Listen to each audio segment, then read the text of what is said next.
你好，今天是12月21号，也就是说，今天正好是中国的冬至。对，冬至，我觉得很多外国朋友可能听过这个词，但不一定知道它到底是什么意思。其实冬至啊，它不只是一个日期，它是中国人特别重视的一个日子。怎么说呢？就是它既是一个自然现象，也是一个传统节日。我记得小时候，我奶奶总是说冬至大如年。对对对，这句话特别有意思，就是说冬至这一天，在中国人心里，它的重要程度几乎和过年一样。那我们先说说冬至到底是什么吧。好，冬至啊，从天文学的角度来说，它是北半球白天最短、黑夜最长的一天。就是说，今天的太阳它照射的时间是一年中最短的。对，你可以想象一下，太阳今天几乎是直射南回归线，对我们北半球来说，太阳光是最斜的，太阳在天空中的位置也是最低的。但是有个特别有意思的地方，就是从冬至这天开始，白天会一天比一天长。古人有句话叫吃了冬至饭，一天长一线，就是说，虽然今天是最短的一天，但从明天开始，每天的白昼都会增加一点点。这个一线就是形容增加的很少很少，像一根线那么细。对，特别形象。而且啊，冬至还有一个特别的意义，就是从今天开始要进入数九寒天了。数九寒天这个词听起来就很冷。哈哈，确实，数九寒天就是说，从冬至这天开始，每9天算作一个九，一直数到9981天。19、29、39，一直到99。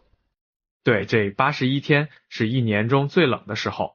民间有句话叫数九寒天，冷在39，就是说，通常在第3个9天的时候，也就是冬至后的19天到27天，是最冷的。我想起来小时候学校里还教过数九的歌谣，哦，你还记得吗？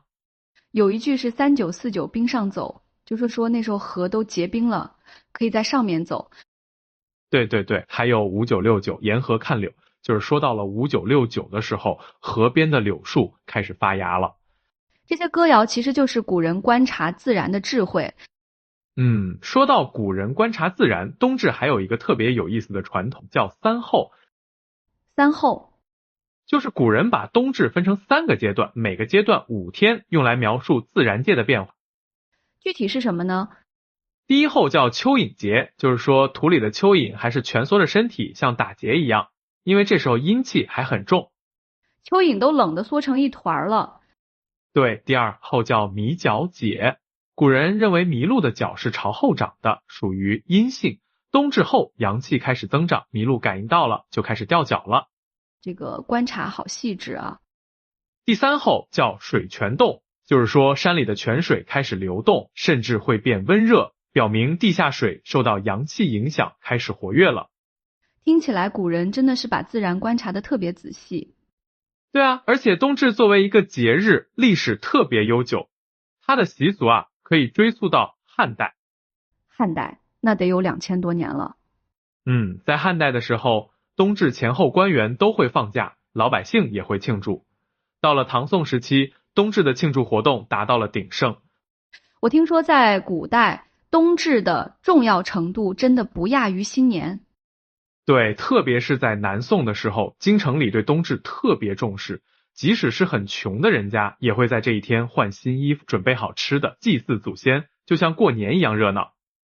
那现在呢？现在中国人还这么重视冬至吗？当然重视啊，只是庆祝的方式可能没有古代那么隆重了，但是有一些传统习俗到现在还保持的特别好。比如说，最典型的就是吃饺子了。饺子，我知道很多外国朋友都吃过饺子。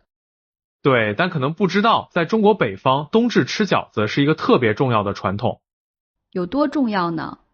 民间有句话叫冬至不端饺子碗，冻掉耳朵没人管。哈哈哈，这句话好有意思。这句话听起来像开玩笑，但其实背后有一个很温暖的故事。什么故事？相传啊，在东汉末年有一个特别有名的医生叫张仲景，被称为医圣。张仲景，我好像听过这个名字。对，他是中医史上特别重要的人物。有一年冬天，张仲景看到很多乡亲们的耳朵都被冻伤了，特别心疼。那时候没有现在这么好的保暖条件。对啊，所以张仲景就想了一个办法，他用羊肉和一些驱寒的药材切碎了，然后用面皮包成耳朵的形状。包成耳朵的形状。这种食物当时叫焦耳。张仲景把焦耳煮熟了，分发给大家吃，帮助大家抵御寒冷，治疗冻疮。哇，这就是饺子的起源。对，后来焦耳慢慢演变成了饺子，所以冬至吃饺子其实是为了纪念张仲景的这个善举，也是为了保护自己的耳朵不被冻伤。这个故事真的很温暖。而且你看饺子的形状，是不是很像古代的元宝？确实有点像。所以饺子还象征着财富和好运。在冬至吃饺子，不仅是为了保暖，也寓意着辞旧迎新、团圆吉祥。那饺子里面一般包什么馅呢？这个就丰富了，传统的有猪肉大葱、韭菜鸡蛋、白菜猪肉。听起来就很香。对啊，而且包饺子本身就是一个特别温馨的活动，一家人围坐在一起，一边包饺子一边聊天，特别有家的感觉。我想象一下，一家老小围在桌子旁边，有人擀皮，有人包馅。对，小孩子可能包的不太好看，但大家都会夸他包的好，这种氛围特别温暖。那南方人呢？南方人冬至也吃饺子吗？南方人有自己的传统，他们冬至主要是吃汤圆。汤圆？对，汤圆是圆圆的，白白的，有点像，怎么形容呢？就像小小的白色球球，煮在热汤里。为什么要吃汤圆呢？因为汤圆这个名字听起来就像团圆，圆圆的形状也象征着圆满。所以吃汤圆是希望家庭团圆，事事圆满。对，冬至吃的汤圆还有个特别的名字叫冬至圆。民间有句话说，吃了汤圆大一岁。吃了汤圆大一岁，就是说吃了冬至的汤圆，人就又长了一岁。这其实是把冬至当做一个新年来庆祝的意思。汤圆里面也有馅儿吗？有啊，甜的馅儿特别多，比如黑芝麻、花生、红豆。听起来很甜。对，特别香甜，咬一口，里面的馅就流出来了，特别满足。当然也有咸的，比如鲜肉馅儿的。那除了饺子和汤圆，还有其他的冬至食物吗？有啊，比如在四川、重庆还有山东的一些地方，冬至流行喝羊肉汤。羊肉汤？对，热腾腾的羊肉汤特别暖胃。中医认为羊肉性温，能补气血，益肾气。在寒冷的冬至喝羊肉汤可以暖身驱寒。听起来就很温暖。而且那种羊肉汤啊，通常会炖得特别久，汤色发白，羊肉炖得特别烂，一喝下去整个人都暖和了。我想起来，不同地方的冬至食物还挺不一样的。对啊，比如在苏州，冬至夜有喝冬酿酒的习俗。冬酿酒？这是用糯米或者黄米加上桂花酿造的酒，甜甜的，度数不高，特别香。桂花的香味一定很好闻。而且在南方一些地方，冬至还会吃烧腊，就是烧鸭、烧鹅这些。为什么要吃烧腊呢？寓意家菜添岁，就是希望新的一年生活更丰富。还有吗？在宁波有吃番薯汤果的传统。番薯汤果？番薯就是红薯，汤果是一种小圆子。吃番薯汤果有个特别的寓意，就是把过去一年的霉运翻过去。哦，番薯的番和翻过去的翻是谐音。对，中国人特别喜欢这种谐音的寓意。汤果也是圆圆的，象征团圆。听起来冬至的食物都有很美好的寓意。对啊，其实不只是食物，冬至还有很多其他的传统习俗。比如祭祀，冬至是祭天祀祖的日子。祭天祀祖？在古代，皇帝会在冬至这天举行祭天大典，感谢上天的恩赐，祈求来年风调雨顺。那普通老百姓呢？普通老百姓会祭拜祖先，在祖先的牌位前摆上贡品，烧香磕头，表达对逝去亲人的怀念和敬意。这是一种很庄重的仪式。对，也是祈求家族平安，希望祖先保佑后代。还有其他习俗吗？有一个特别有意思的叫九九消寒图。九九消寒图听起来很有诗意。就是古时候的人为了记录寒冬的进程，会画一些图或者写一些字，每天填一点。具体怎么做呢？比如说画一枝梅花，有81个花瓣，每天涂一个花瓣，等到81个花瓣都涂完了，春天也就来了。哇，这个想法好浪漫。还有一种是写字的，比如庭前垂柳，珍重待春风这9个字，每个字9笔，一共81笔，每天写1笔。这样每天都有一点小小的期待。对啊，就是在漫长的冬天里，给自己一点希望，期待春天的到来。我觉得这些传统习俗都体现了中国人对生活的热爱和对未来的期待。说的特别好。其实冬至这个节日，它不只是一个日期，更是一种文化，一种情感的寄托。对，就像刚才说的那些食物，饺子、汤圆、羊肉汤，它们不只是食物，更是承载着人们对团圆、温暖、健康的渴望。而且你有没有发现，冬至的很多习俗都和圆有关系？确实，饺子像元宝，汤圆是圆的，连团圆这个词也有圆。对，圆在中国文化里代表着完整、和谐、团聚。特别是在一年中最寒冷、白天最短的这一天，人们更需要这种温暖和圆满的感觉。而且我觉得冬至还有一个特别重要的意义，就是它标志着转折。怎么说？虽然冬至是最冷的时候的开始，但同时也是白天开始变长的时候。就像人生一样，最困难的时候，往往也是转机的开始。这个比喻特别好，古人说否极泰来，就是这个意思。对，所以冬至不只是一个节气，更是一种哲学，一种对生活的理解。而且我觉得对于外国朋友来说，了解冬至这个节日，其实就是了解中国人的生活方式和价值观。比如中国人特别重视家庭团聚，所以冬至要一家人一起包饺子、吃汤圆。还有对自然的敬畏和观察，像3候数9寒天，这些都体现了中国人与自然和谐相处的智慧。对，还有对美好生活的向往，像各种食物的寓意，都表达了人们对健康、财富、团圆的期盼。我想这些可能是全世界人民都共同拥有的情感。对啊，虽然文化不同，但对家庭、对温暖、对美好未来的渴望是人类共通的。那如果外国朋友想要体验中国的冬至，应该怎么做呢？最简单的就是吃饺子啊。对，可以去中餐厅或者自己学着包饺子。包饺子其实不难，而且特别有意思。面皮、肉馅、蔬菜，简单的材料，但包出来的饺子每一个都不一样。就像每个家庭的故事都不一样。对，而且包饺子的过程就是一个很好的社交活动，可以和朋友一起包，一边包一边聊天。如果不会包怎么办？没关系啊，包的不好看也能吃，而且中国人特别包容，会很耐心的教你。还可以做什么呢？可以了解一下数9寒天，从冬至开始，每天记录一下天气的变化，感受一下古人观察自然的智慧。或者画一个99消寒图。对，这个特别有意思，每天画一笔或者涂一个花瓣，既是一种记录，也是一种期待。我觉得最重要的是理解冬至的精神内核。什么意思？就是在最寒冷的时候，依然对温暖和光明充满希望；在最困难的时候，依然相信美好的未来。说的特别好，这其实就是中国人的乐观精神。而且冬至还教会我们珍惜当下，珍惜和家人朋友在一起的时光。对，一碗热腾腾的饺子，一家人围坐在一起的温暖，这些看似平常的事情，其实就是最珍贵的。我想起一句话：岁寒知松柏。这句话用在冬至特别合适，在寒冷的冬天，我们更能体会到温暖的可贵，也更能体会到家人朋友的重要。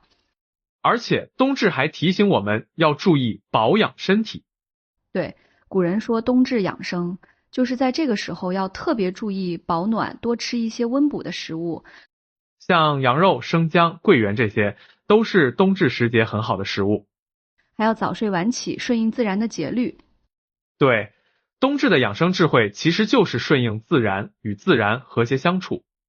我觉得这对现代人特别有意义。怎么说？现在很多人生活节奏很快，经常忽略了季节的变化，忽略了身体的需要。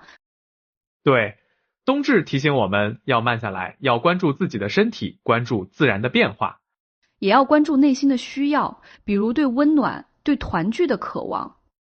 说到这里，我想到一个问题，现在的年轻人还会过冬至吗？我觉得会的，只是方式可能有所不同。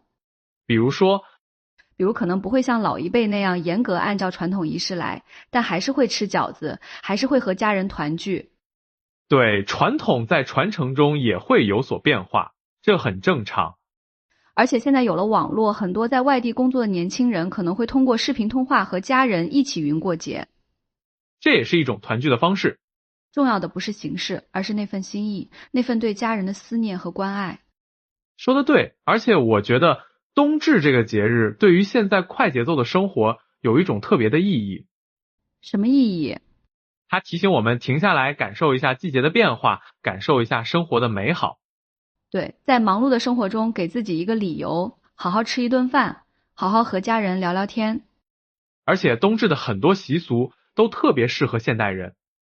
比如包饺子，这是一个很好的减压活动，用手去和面去包馅，这种手工的过程能让人放松下来。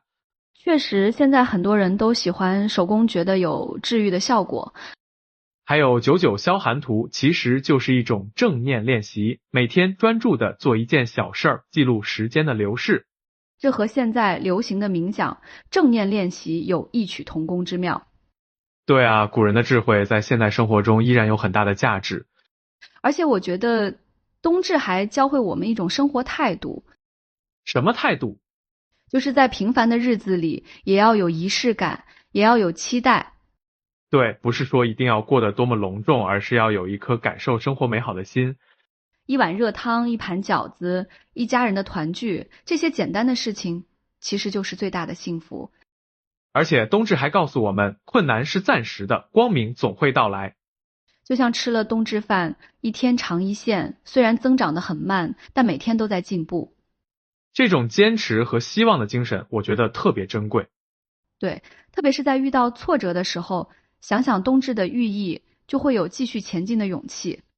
所以说，冬至不只是一个节日，更是一种人生哲学，教会我们如何面对困难，如何珍惜美好，如何与自然和谐相处，也教会我们如何爱家人，如何在平凡的生活中找到意义。我想这些道理，不管是中国人还是外国人，都能从中受益。对啊，文化可能不同，但人性是相通的，对温暖、对爱、对希望的渴望是全人类共同的。所以我觉得了解冬至不只是了解中国文化，更是了解人类共同的情感和智慧。说的特别好，那我们最后总结一下吧。好的，冬至是中国24节气中的一个重要节气，通常在12月21号到23号之间。它标志着北半球白昼最短、黑夜最长的一天，也是数9寒天的开始。但同时，从冬至开始，白天会一天比一天长，象征着光明和希望的回归。冬至有着悠久的历史，从汉代开始就是一个重要的节日，有冬至大如年的说法。在传统习俗中，北方人冬至吃饺子，南方人吃汤圆，都寓意着团圆和美好。还有喝羊肉汤、祭祀祖先、画99消寒图等等习俗，都体现了中国人对生活的热爱和对未来的期待。对于外国朋友来说，体验冬至最简单的方式就是吃饺子，感受那种家庭团聚的温暖。